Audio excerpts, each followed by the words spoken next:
Hey, everybody. Welcome to Game Mess Mornings with me, Jeff Grubb, your host from giantbomb.com. Thank you for tuning in. In this episode, we're going to be talking about a Silent Hill in every pot, and everyone but Mike loves Splatoon Raiders. It's going to be a good one because we have Jeff Bakalar on the show. Jerf, how are you doing? I'm doing well. I'm wearing the gaming shirt I got in my subscription box. Sweet. It's super sick. Apparently, Katamari Damacy is a thing I like, but I'm kidding. I'm a diehard Katamari. Yeah. I'm OG. That like as soon as that game came, that first one, like I was like, I gotta get this game. I have no idea really what it's going to be about, but yeah, right from the beginning, I was there for Katamari. So yeah, I'm very excited about that shirt. Looking good. Thank you, pal. I'm very happy to be here on Jeff's Game S Morning. That's right. It's back, everybody. Yeah, I played a little bit of Splatoon Raiders, and now I'm trying to wait and see if I'm going to end up agreeing with Mike, or we have a story here about it's doing very well with user reviews. But that's what I've been playing since I got back. You been playing anything, Bakalar? You been checking in on any games this week? Yeah, I've been trying to convince myself that I should play more of Halo Campaign Evolved. Same. Yes. If I could just insert a little aside here. Please. I've been soft locked no less than 4 times now in this game because like the Warthog will get stuck on a rock or something, and then I can't get back into it. The game like won't let me drive the Warthog when it's like, you know, sort of split on something weird, and I have to restart the checkpoint. Guess where the checkpoint was? It was right after my Warthog got stuck. So yeah, it's happened. I'm not joking. I shit you not. It happened twice last night, and I was like, what the fuck is going on? Yes, chat, mechanized. I had to melee the shit out of my Warthog so that it moved a few frames off whatever collision was happening so that it could detect the opportunity to enter and drive it again. Look, I'm having an okay time with it. I feel bad about shooting grunts. We've talked about this. Of course. But yeah, I don't know. I'm waiting for a couple other things to open up for me, but that's what I'm playing right now. Yeah, I have not had those experiences yet, but definitely sounds a little bit like Halo. I don't know. I'll probably stick with it for a little bit longer, but yeah, there's other games coming, and once those get in my purview here, I'll probably drop it. It's not like the game has any problems. I'm just not like overwhelmed with the emotions to play that game or something like that. It's a rest stop game. You know what I mean? Right. Like I'm just chilling there, waiting for the tank to fill up, and then I'm bouncing off this thing. Yeah, Stacey says Street Fighter 2. Yeah, I am imagining Ken coming out and just beating the shit out of the Warthog. I think that's kind of what I had to do. My other guys were like, "What are you doing?" I'm like, "I gotta move this off." Right, I need the this NPCs thing. were like, "Stop! Don't do that." I'm not walking. Yeah, it's insane. All right, let's explain ourselves. We're Giant Bomb. Go to giantbomb.com/join. Become a premium member. If you do, you are supporting independent games media. We're doing this thing, and we're doing it with your help, if possible. We really appreciate everybody who has come through and supported us. It enables us to do all kinds of fun, cool stuff like the recent road trip, and we keep making premium content that is exclusive for you. If you want to get access to that, giantbomb.com/join. Become a premium member. It also gets you ad-free versions of the show. As far as this show goes, most weekdays, I, Jeff Grubb, will help piece your gaming life back together. That includes breaking news and maybe even some of our own original reporting. For all these topics, I'll get the input of a bona fide expert who will make me look smart. If you are watching live on Twitch, welcome. You can always listen to the show later on podcast feeds by searching for Game Mess Mornings or find the RSS feed on giantbomb.com. You can also catch the show later with chapters and timestamps on YouTube. Hello, YouTube. All right, we have a lot to get into, so let's start the morning mess with Double Fine has laid off 23 staff after going independent. This is from Chris Scullion at VGC. Double Fine Productions has announced that it has laid off 23 members of its development staff. The studio, founded in 2000 by former LucasArts veteran Tim Schafer, was acquired by Microsoft in 2019 and developed Rad, Psychonauts 2, Keeper, Kiln after that. Following news last month that Xbox planned to cut thousands of jobs as part of what CEO Asha Sharma called the most significant restructure in Xbox history. However, a number of Microsoft-owned studios faced closure. Some of those studios started negotiating with Xbox to go independent in an attempt to avoid complete closure. And Double Fine was successful in these negotiations along with South of Midnight studio Compulsion Games. As a newly independent studio, however, Double Fine has found itself having to cut costs to remain a going concern, which it says has led to layoffs. Today, Double Fine Productions let go of 23 members of our staff as a small, tightly knit team. These actions are not taken lightly. Only the survival of our studio would ever make us consider such a painful action. Our transition to becoming an independent company also means becoming a size that we can sustain. So yeah, I mean, I think everyone knew this was part of it, right? Like the idea here of Microsoft, oh, we're laying off these people and then we're going to let these teams go. Well, those are also layoffs. Those are job cuts that no longer exist, that a new company, newly formed as independent, will have to sort of create out of thin air for the most part. Not entirely, obviously having the infrastructure there to take a studio independent and start making stuff will ensure some of those jobs can transition, but the money's gone. The money was coming from Microsoft, and now it disappeared. So they were always going to have to probably make these cuts.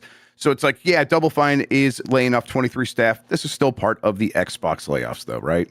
That's right. What are we? So is the implication that there is no new backer here, or I mean, sounds like no, right? If there is nothing to support staffing these 23 people that are having to be let go after this independence. Yeah, so that's what it seems to be the case for both Double Fine and Compulsion, that they quickly were able to extricate themselves from Xbox, from Microsoft, but any conversations that might have been involved with new publishers, new financial backers were very early and are nowhere near completion when it came time to actually make these the jump to independence. So yeah, if there's money waiting in the wings, it's not like it's probably not happening anytime soon. And so yeah, they're kind of out there on their own, which means, I believe that Double Fine took all of their IP with them, right? So they're selling video games, right? They have income from that, and that's it. That's probably what the budget that they are sort of giving themselves of like, hey, we make a certain amount of income from selling our catalog games. We can rely on that. And then if we want to staff back up or grow again, it will really have to come from getting a big third-party partner to come in with some money to publish one of our games. And it's not easy to do that right now. That's kind of all you hear is like how difficult it is to find that cash. No, and I don't know how much reporting there is on the specificity of their IP ownership either, right? Like, does it mean like fully sort of being able to capture all the revenue from the legacy library of stuff, like, or is it only stuff since acquisition? Like, how does all that work? I think the thing everyone should not lose, should be still able to take away from this is that it is, like you said, the sort of fallout from Microsoft's decisions, right? Like, this is a thing that was brought on by that. I don't want them to get away with any sort of like, avoiding negative press after this is announced, because this happened because of the divestment. Yeah, they clearly were trying to shape this in such a way, like going back, I think, to the leaks about, hey, these teams might get closed down. Oh no, they're in negotiations to sort of go independent, and like they framed it in such a way that when they did go independent, it looked like the best case scenario. It looked like, oh, okay, yeah, these teams aren't going to get shut down. So you would see the bootlicking fanboys out there being like, Sarah, I heard it was going to be a bloodbath. This isn't a bloodbath. These teams aren't closing. And I'd say, oh, honey, you just can't see that they really did pull wool over your eyes, or you're happy to help them do it. And yeah, the money that was going into this industry from Xbox into these studios evaporated, and that meant that was always going to mean job cuts. And this distracts from the fact that there's other unsung cuts happening, including, that we keep saying it, a bunch of contractors, a bunch of contract studios getting completely the rug pulled out from underneath them. And those people, those contract studios, have jobs that they are cutting that will not be counted toward the eventual, 3,200 total that Xbox is saying that they are going to cut. And it's like, oh yeah, so these cuts are way worse already, and yet we're still celebrating the fact that this team now has to go out in what is essentially the worst time to find funding for a game in a very long time. Yeah. I also got to stop seeing this fucking quote. I got to stop seeing this quote, the most significant restructure in Xbox. Stop saying it. So I don't want to, that implies some sort of like achievement. That implies some sort of like awesome thing. Just shut up. Shut up. I don't want to hear that anymore. Stop. Yeah. There's sort of no humanity in these, in these quotes. And that one feels especially sort of detached from what is actually happening here. They also call it stuff like, this is the reset, and everyone I think asks the right question. That reset to what? What is the thing that Xbox considers to be zero that they are going to reset to and build back from? Right. Reset implies a rebuild. Right? Yeah. Like reset replies like wiping the slate clean and like, going to some sort of rehab of sobriety and like, getting a new start on life. It doesn't mean like, oh, we murdered everyone. That's not a reset. Like, come on. Right. Yeah. And the vision still is very fuzzy on how they get to that rebuild or whatever. Right now, it still feels like the goal is cut as much cost as possible, make this lean for whatever purpose, whether that is just to spend less money on this thing or to make it easier to eventually offload, which continues to feel like a possibility here.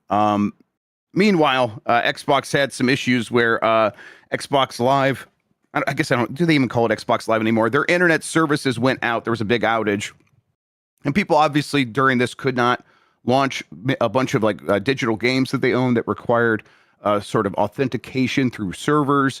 There was issues with like, talking to friends or whatever, all these problems with the Xbox services. But it also affected physical games. If you had a disc and you put it into your system, it also tried to reach out to a server and said, hey, you can't play this. And Xbox like, hey, that's actually not the way it's supposed to work, and we are going to fix that in the future. So Microsoft now says physical Xbox games are subject to entitlement verification, although discs are supposed to remain playable offline. During Sunday's nearly day-long Xbox outage, some consoles failed to use the saved entitlements that normally let those discs launch without contacting Microsoft. Some of those, they failed, excuse me. An upcoming system update is intended to prevent that failure from happening again. Xbox CTO Scott Van Vliet attributed the broader outage to an external licensing service. So we kind of got some details about this yesterday and didn't know exactly what it was.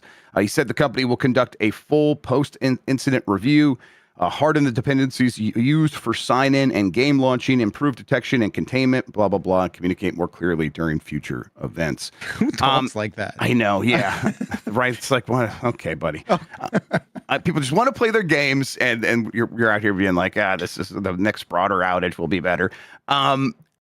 Okay, so that does feel like they're still trying to make it feel like, discs have a special access path towards you being able to play them because you have a physical verification thing. You can put it in the system and it should just work. And it does feel like, okay, that's what people want to hear. It didn't work. And it does feel like you, Xbox, are about to go the pathway that PlayStation's setting out right now of, at the very least, extremely de-emphasizing of physical media, if not fully pulling that out of the next system. But they're saying the thing where, hey, no, your discs should have that functionality going forward, and we're sorry it didn't work. Does this feel like a weird moment to remind everybody that discs function that way when it doesn't feel like the future of discs themselves is very certain? I mean, it couldn't happen at a more suspicious time, right? Like, it's certainly not encouraging in any sense. I think again, and knowing what we know now about not being able to trust anything that comes out of that camp at all, you just, I guess, have to kind of live in this very precarious situation of this demonstrates the fragility of having physical media and the reliance on that working with what is being called an external licensing service, which implies that Xbox doesn't have that in-house, that they somehow have a third-party service verifying all and authenticating discs. And that system talks to the Xbox network and gives them the okay, even though these things are supposed to work without having to call home. I don't get it. I mean, I don't know. It's certainly not a good sign if you've got hardware with a disk drive. I feel like that is now this valuable collector's item. Don't get rid of that. Hold on to that thing. Yeah, certainly not an encouraging forecast for our software ownership future. Yeah, it's I still feel like if Xbox is serious about this reset or whatever, and reestablishing its platform as a place for people to buy games, and that, you know, specifically the console, they're making a bigger deal about Xbox console exclusives, games that'll be on PC but then not on PlayStation. And the reason you do that is to sell more Xbox consoles.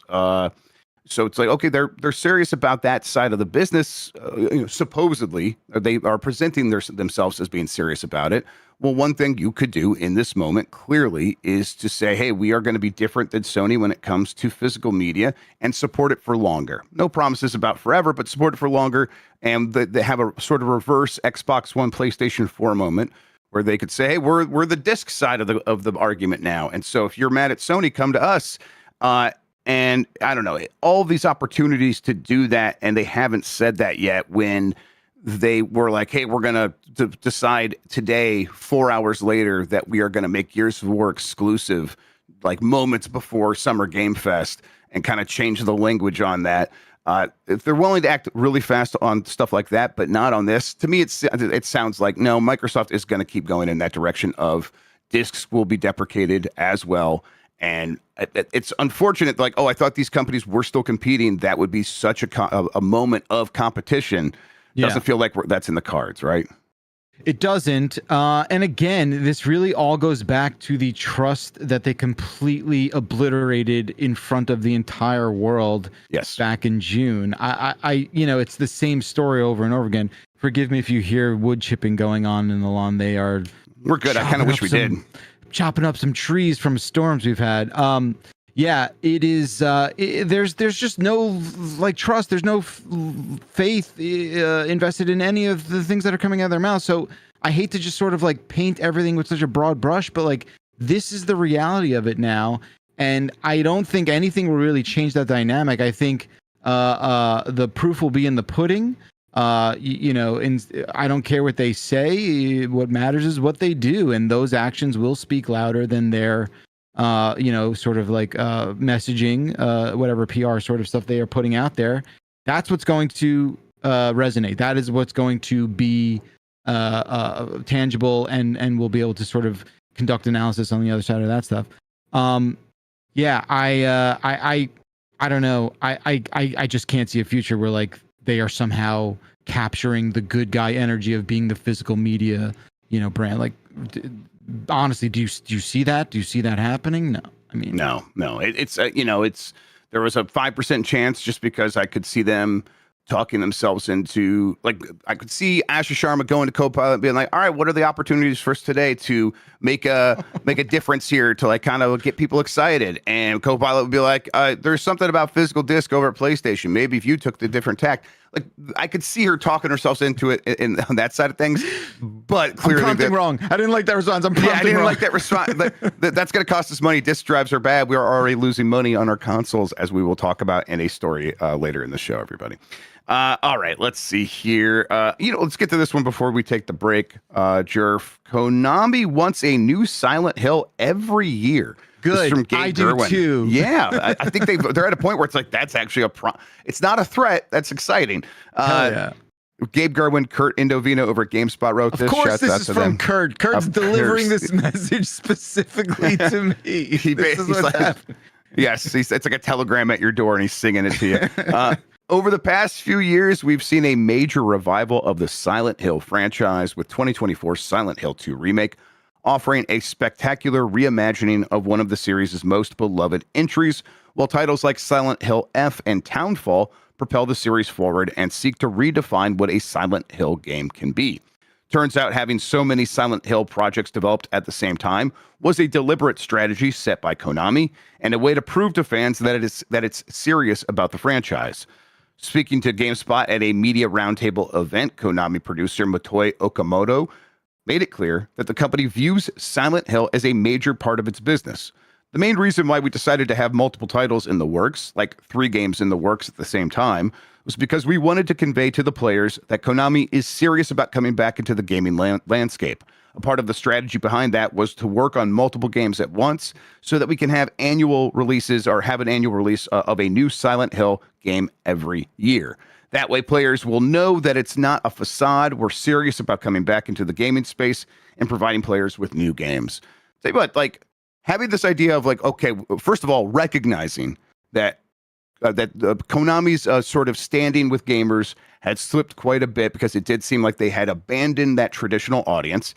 Recognizing that Silent Hill is a very good way of sort of countering that if they can do multiple games, but then being able to like do multiple games and so far make them all pretty good, at least the big ones. I know that like interactive television show thing was kind of a joke that people hated, but I don't know what's Silent Hill without one of those as well. But to have like 2 out of the 3 so far hit really hard, and now we have the 3rd one upon us, and seems like that could be good as well.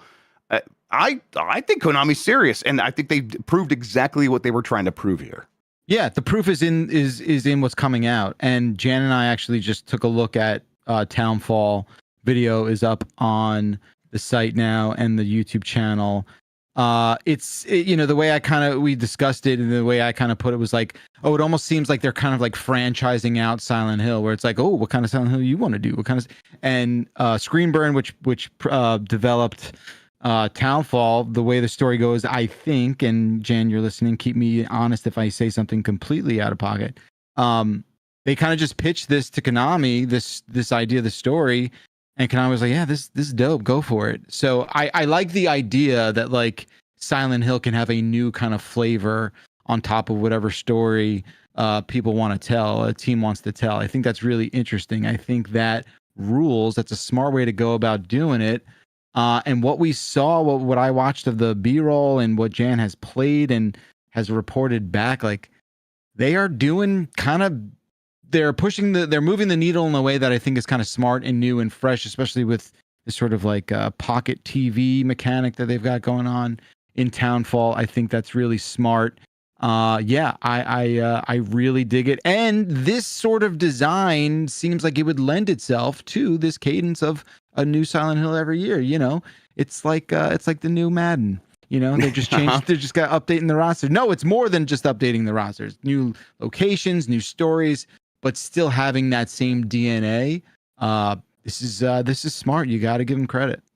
Yeah, I think it's it's what we've kind of been saying for years, even before Konami showed back up on the scene with this recent strategy. It's like, hey, it seems like Capcom over there's got it all figured out, right? They have a way to at least every other year, every like 1.5 years, to have something in Resident Evil, whether that's a remake or a new game. And then it also has it's got all of its other pillars with Monster Hunter or whatever, and it delivers on those relatively frequently. And then it's trying some other stuff here or there. Why doesn't every publisher sort of try this overall strategy? And Konami, I think, looked at it and it's like, oh yeah, we actually should do that. And it seems like they're building up in a reasonable way to that. They're not like, they didn't go whole hog and try all of it at once. They're like, hey, let's focus on the most important part, which does seem to be get one of your main franchises back in order and get people believing in it again. Capcom had to do that with Resident Evil, has easily succeeded, and now it's like bouncing back and forth between the remakes and new games. And I think Silent Hill obviously stands to do very similar to that. And then it also seems like it could follow a similar arc of, yeah, okay, now that people believe that Silent Hill is this going concern, when they see a new one's coming out, maybe more people than ever will decide to jump aboard the train. It's like, oh, I know that I can trust Konami to continue investing in this, so I'm not going to be wasting my time if I want to get into something new and really throw myself into the lore and go back and play all the old games. Because it's like, oh yeah, if I do that, there's going to be a franchise waiting for me on the other side. So it really just has worked out in about every way that it could. Now, I guess the question is, can Konami sort of expand on this? Like you said, they are franchising a lot of stuff out. They're working with a lot of sort of external studios, again, in a wise way. Like I think the Neo boards did the a Silent Hill F game, and that was like a support studio that worked with Capcom and I think Square Enix on a bunch of stuff. But it's like they have experience working with these, like Capcom, this successful publisher. Let's go bring them on board. That's smart. But I think Konami also said they want to expand their internal development as well. There's going to be a chance that they hit a road bump here. Do you think they will be resilient enough to sort of like keep pushing forward on the strategy? That's a tough question to answer, but I do think they are playing it in a way that seems thoughtful, right? And sort of almost like future proofing. And I do think that's playing out, right? I do think they're being kind of rewarded for it so far.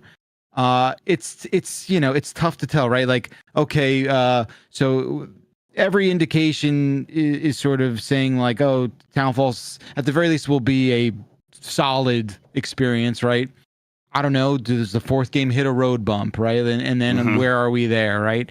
I think we'll have to sort of take the temperature if and when that happens. But I do think they are playing it in a way that feels calculated and feels kind of smart. It is, just going off the reception of F and how almost universally, lauded that game is. It's definitely confidence inspiring for sure.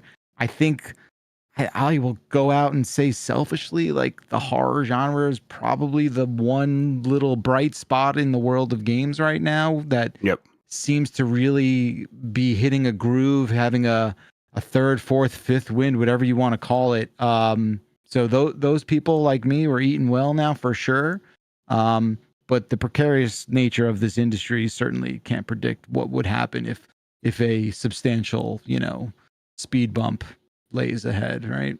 Yep. Yeah. Rich Paddock Game points out that Konami also has a new version of its eFootball game on Switch that got rid of all the microtransactions, so it's kind of just like a new Pro Evolution Soccer game.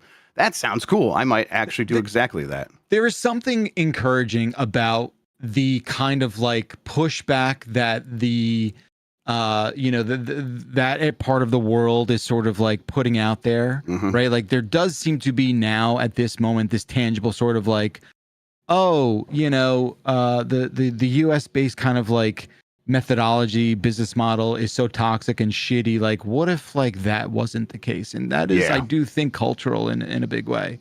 I agree. Yeah, it's kind of great to see. I think it's it just provides an alternative to the strategy. I think it was kind of pushed by Western studios, which was we are going to make the fidelity higher and higher, and that is the one way that you sort of stand out. And then as these Western studios, especially ones in the United States, become too expensive because it's an expensive place to live or whatever, but then the studios are ingrained there.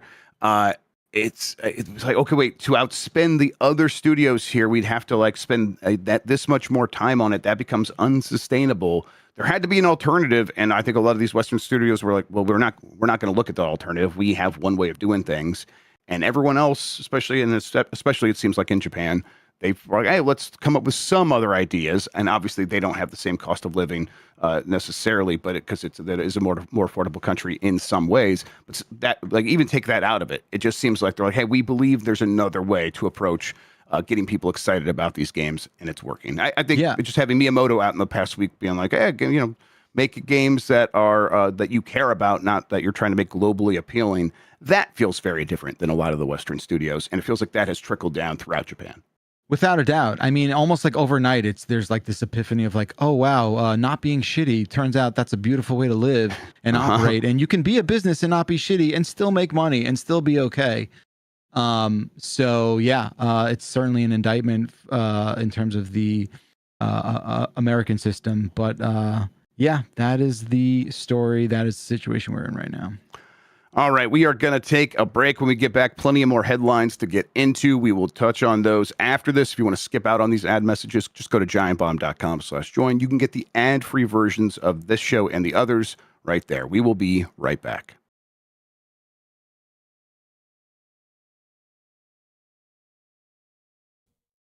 All right, we're back with Game Mess Mornings. It's Jerf. I'm Jeff. Let's go ahead and get into the next headline here. A Dragon Age trilogy remaster may be impossible without rebuilding BioWare knowledge. This is from Chris Scullion at VGC. Dragon Age fans hoping for remasters of the original trilogy may have had those hopes dashed by BioWare veteran and Dragon Age series producer Mark Dara. Dara was at BioWare for 23 years and was executive producer on the Dragon Age series before leaving the studio in 2020 during the development of Dragon Age: The Veilguard. In an interview with FRVR, Dara was asked if he thought the first 3 games in the series, Dragon Age Origins, Dragon Age 2, and Dragon Age Inquisition, would ever get the same sort of remaster treatment BioWare's Mass Effect trilogy got with the release of the Mass Effect Legendary Edition in 2021. Dara explained that a trilogy of remasters which he proposed would be called the Champions Edition was originally part of the plan while he was at BioWare. I think what you want is a Champions Edition. That was always my plan. We're going to do a Champions trilogy. We're going to retroactively turn this into like, these are 3 games with 3 different important figures, and we're going to group them in, collect them together. We're going to retroactively turn them into a trilogy. The problem with this, however, is that, and this is no longer a quote, the problem with this, however, is that while all 3 Mass Effect games ran on Unreal Engine 3, remaking remasters relatively manageable, the first 2 Dragon Age games ran on versions of BioWare's bespoke Aurora engine. Dragon Age Origins ran on the Eclipse engine, which was an advanced version of Aurora, while Dragon Age 2 ran on its successor, the Lyceum engine. And then Dragon Age Inquisition ran on EA's Frostbite. I remember at the time when the Legendary Edition was happening, Jerf, that people were asking me about, and then, so will they do Dragon Age after that? And what I was hearing internally was always, it's this problem. It is that when you do work on Mass Effect 1, it like carried over to 2 and then to 3, but 3 needed less work. So it's like they're kind of like really getting a lot out of all the efforts that they were making, and it made them a lot more sense. And it also helped then that Mass Effect was already a real trilogy, so it didn't require as much work on that side of things to make it make sense packaged up like that. Dragon Age just didn't. So once they were presented with all those problems, and especially the engine issue, it's like, oh, okay, we're not going to be able to make that really make sense. Now they're at a point, as Dara points out, where all of the people who had that institutional knowledge about how to work with those previous engines are gone. So it would be kind of an even bigger hill to climb to get this done, making it less likely than the moment where they already decided not to do it. So this feels like one where if they get back around to doing a Dragon Age trilogy sort of collection or whatever, it's going to be way down the line when they're going to fully like remake these games. And we're kind of nowhere near that right now, right? I mean, yeah, everything's so fragmented with these different engines. It does not seem like, I mean, this is almost like not excuses, but like an explanation of like, here's how you need to be realistic about a trilogy, right? Mm-hmm. Yeah. I think, fans recognize that pretty quickly. They're like, okay, that does make sense. It's, Dragon Age, the last one there, Dragon Age, the Veilguard, it kind of just missed on enough points of sort of being able to win over new fans that EA is just not going to pay it any mind. Like EA feels done with it. So the idea here that, okay, maybe BioWare could, like that, I think we talked on the Bombcast, BioWare could pitch a new game. That feels like that won't happen. BioWare could pitch like a collection of these previous games similar to the Legendary Edition of Mass Effect. Even that, at this point, I think everyone internally would recognize that would be something that EA would not care to hear about right now. Sure. So it's going to take quite some time to sort of shift the fortunes of Dragon Age, which is unfortunate because like when I was reporting on it, I always noticed it's like, man, the fan base for these games is feverish, and it's kind of unfortunate that they won't be served going forward. All right. Clair Obscur Studio says it wants to bring it to Switch 2, but it's way too early to announce anything. This is from Chris Scullion at VGC. Clair Obscur Expedition 33 Studio Sandfall Interactive wants to make a Switch 2 port of the game, but is still in the process of seeing how feasible it is.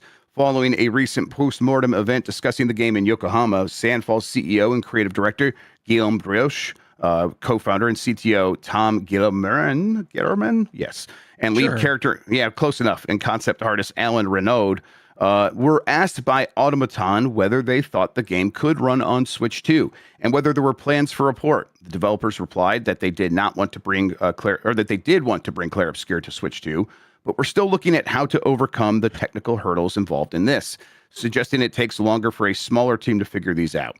We are interested in looking for a way to do it, but it's too early for us to announce anything at this point. It's a big technical challenge because we tried to do something beautiful with the game, but of course, the Switch 2 is not as powerful as the PlayStation or the Xbox Series X. So it's an important thing for us to consider, especially given the size of our studio. I just love that quote where it's like, we want to put it on the Switch 2, but the Switch 2 is not beautiful. Yeah, it's not it's right. incapable we of made beauty. we made a beautiful game. That's the problem here. Yeah. We don't want to have to dumb it down for the fidelity that only the Switch 2 is able of putting out. Yuck. Yep. They probably are looking very seriously at this. There's a billion of them out in the market right.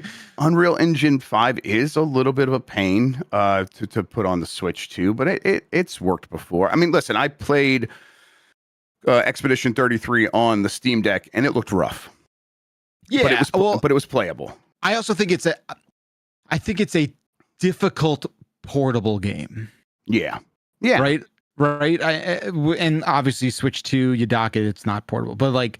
I get what you're saying there. I think, I don't know. I mean, look, you just want this out. You want a version of it that is serviceable, right? I don't think there's going to be any and presumably you are trying to reach an audience that is just a Switch playing sort of audience that maybe would not have any kind of like, disappointment in the perhaps little lackluster fidelity of a Switch 2 version of Clair Obscur.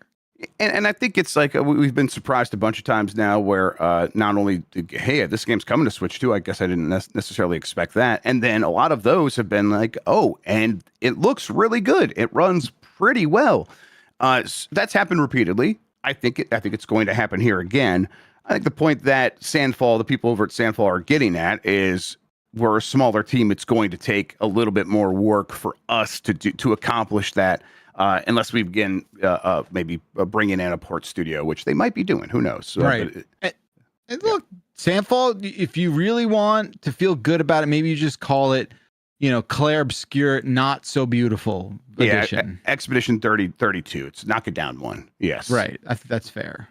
Just to take a little bit of its honor away from it.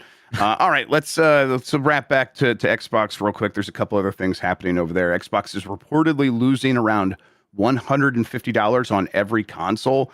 Windows Central's Jez Corden reports that Microsoft is losing approximately $150 on recently manufactured Xbox Series X and S units, largely because of rapidly increasing memory and storage costs, obviously. More strikingly, Corden says Microsoft will apparently continue losing money on each unit even after the August 1st price increases happen, which, that makes sense. Not all, like, those weren't $150. So, right. And then they also still expect RAM and storage costs to keep going up. So they might be right back at $150 missing from every console they sell. As a rough illustration, recovering a $150 hardware loss solely through a 30% platform cut. So basically, there was some math done about, okay, let's say they're subsidizing these consoles at $150. What would people have to buy in terms of $70 games to make up that subsidy? It's like, it's like seven or like maybe five. Yeah, it's seven $70 games is what people would have to buy. And people aren't really typically buying that many pieces of software per console. It's usually a little bit lower than that.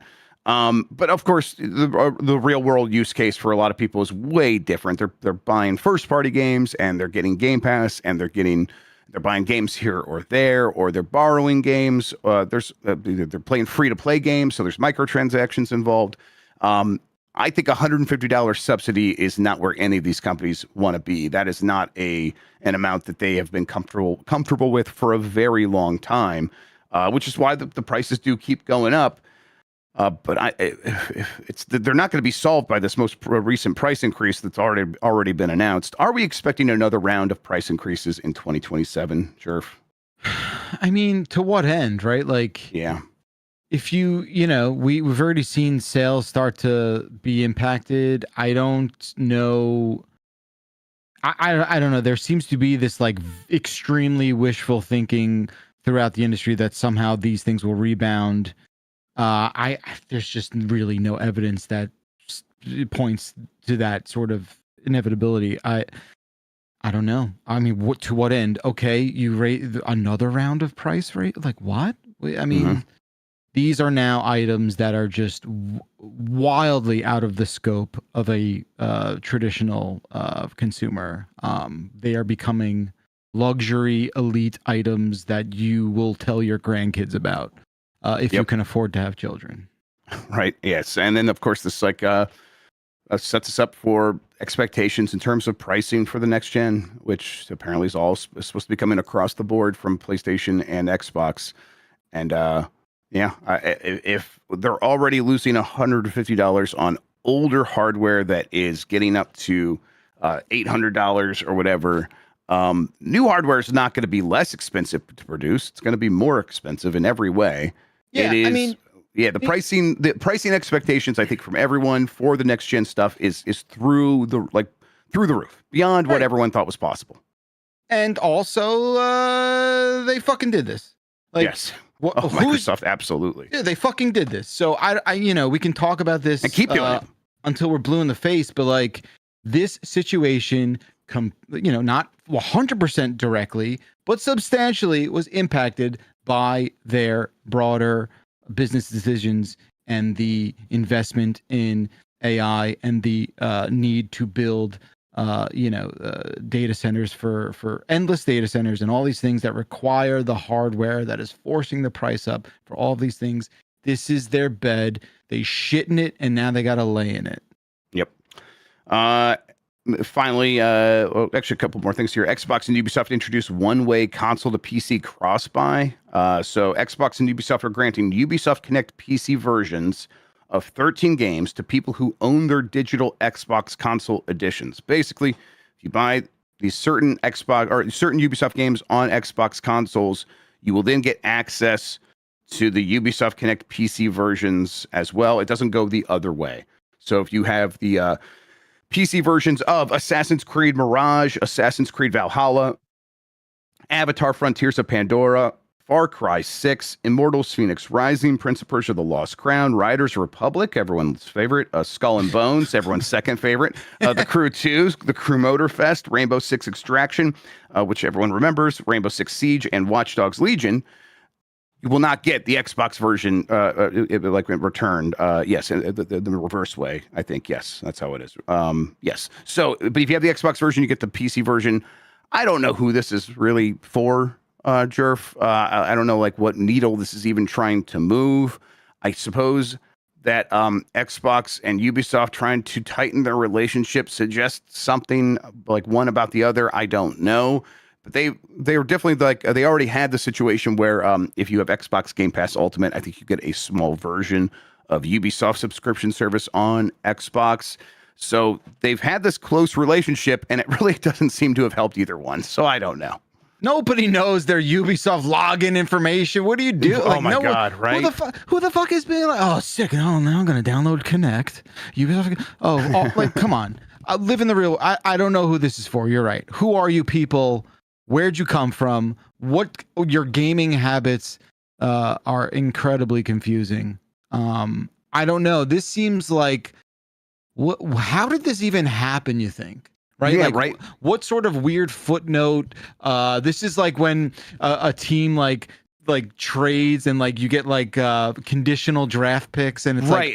This is a result of something like that. Right. And it's it definitely feels like a conversation that started under the previous regime and sort of just carried forward under its own momentum or something. It was so close to the finish line that they just went through with it, because I can't imagine this was on Asha Sharma's to-do list when she started the job. Yeah. I'm at the goal line, but you gotta give me the cross-buy on Ubisoft Connect. That's the only detail that'll get this deal over the finish line. That's what makes my world go round, please. Jesus Christ. Speaking of confusing, I think Splatoon Raiders is currently the 7th greatest game of all time, according to user reviews on Metacritic. What? Right? Splatoon Raiders is currently the 7th best game of all time, according to Metacritic users. Metacritic, while the review aggregation site is mainly used for tracking review scores from verified critics and gaming publications, it also lets registered users give each game their own score out of 10. Those scores are also aggregated by Metacritic and presented as a separate user score, similar to the way Rotten Tomatoes has a tomato meter for critic scores and the popcorn meter for audience scores. At the time of writing, Splatoon Raiders has a Metacritic score of 81, currently placing it 64th in its list of the best reviewed games of the year. Its Metacritic user score, however, is currently 9.3, making it the 7th highest rated video game on the site of all time. We should ask Mark. We're like, Mark, what's going on with Metacritic? What's happening? Have you ever seen anything like this before? Man, the fix is in. I think that the only explanation is Splatoon fans are out there and they are real and they're passionate. And I mean, the game is good. It's good. It's fun. I've been enjoying what little bit I've played so far. I do think I will end up maybe agreeing with Mike more than these user reviews. But it seems to be like that doesn't matter. This game is a new Splatoon game, and the Splatoon fans love that. I don't know. Is there any other explanation? I don't know. I mean, when was the last time we had like a real positive brigade? Yeah, right? Go to 10. You know what? You guys knock yourselves out. This is great. We're not going to stop you. I'm not going to stand in their way. It almost means nothing. So go nuts, right? It has almost zero impact on anything. It affects nothing else, and at least in a negative way. Fantastic. Right? You guys are doing great work. You're passionate about the thing you love. Positive brigading. Let's bring it back. We're on the posy brigading arc. Let's see. Just real quick. So that means it's in front of The Legend of Zelda: Ocarina of Time, Metal Gear Solid, and Warcraft 3, the Frozen Throne expansion. It's right behind Resident Evil Requiem. All right, let's keep in mind where we're at with Metacritic user reviews. The number 5 highest rated game of all time, according to Metacritic users, is, of course, Cory in the House, the Disney TV show licensed game for DS or whatever it was. So, all right, maybe we put that user score a little lower down on the page. Maybe can you make it smaller? Maybe mess up the kerning on it so no one wants to look at it. We get a font swap in, maybe. Make it all Comic Sans to reflect its importance. All right, today, Mistfall Hunter is launching on PC at 9 p.m. Dispatch gets its Xbox release tomorrow. Gears of War E-Day multiplayer reveal. The Coalition is expected to show classic 4-on-4 competitive multiplayer and a 12-player PvE Horde mode ahead of a beta beginning August 6th. All right, that does it for the headlines. I think we have a poll question from earlier this week. Let's go ahead and get the refreshed results right here. Let's see. What would you want from a Final Fantasy VI remake, a massive multi-game series, or one game that's 45 hours with limitations? Obviously, most people went with that because they're not crazy. 89% said they want one game that's 45 hours with limitations, and 11% said massive multi-game series. So I don't think Square Enix needs to talk themselves into doing that if they want to approach Final Fantasy VI. All right, I have a new poll question we'll get to. Actually, let's do it right now. Are you playing Splatoon Raiders? I just want to know, yes or no. I want to see what this audience is doing with that game. I just started that up.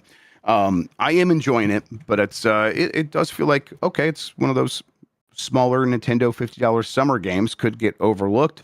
It's not getting overlooked by the Splatoon fans, and let's see how it's going for Giant Bomb fans. Yeah. We'll get the results of that, talk about it here on Game Mess Morning on Giant Bomb tomorrow. Speaking of Giant Bomb, it's Wednesday. I got to go back to play more Cyberdillo. Oh, buddy, you got a pack there. We're doing a fun thing after this. I don't think we can talk about it just yet, but yeah. Yeah. All right. Well, look, I'm right there with you because I myself am playing a terrible game that is in no way fun or hilarious. So that's that. What are you playing? I'm playing Catwoman. Man, I would try. Oh God, Why don't I get Catwoman? You know, I see your shirt. I see your Kirby with his mouth wide open, and I'm just thinking it's a place to put a cop. You know, I'm just thinking it's a place to throw a cop out. Just throw a cop right in there. You know? Man, Kat Jerfman has been so special, everybody. We'll have more from that very soon. You'll be able to start watching that with us. Probably next week is what we're aiming for. So looking forward to that. And then, it should be a pretty normal week beyond that. We're going to have a voicemail dump truck. We're going to have UPF. I think we're going to play a weird little party game on there. It'll be fun. And then we are recording a bunch of other stuff in the meantime that will pop up on the site for both free and premium users here very soon. All right. I think with all of that out of the way, yeah, let's do this. Jerf, thank you so much for hanging out with me today and talking about video games, man. I really appreciate it. My pleasure. Anytime. Thank you for having me, sir.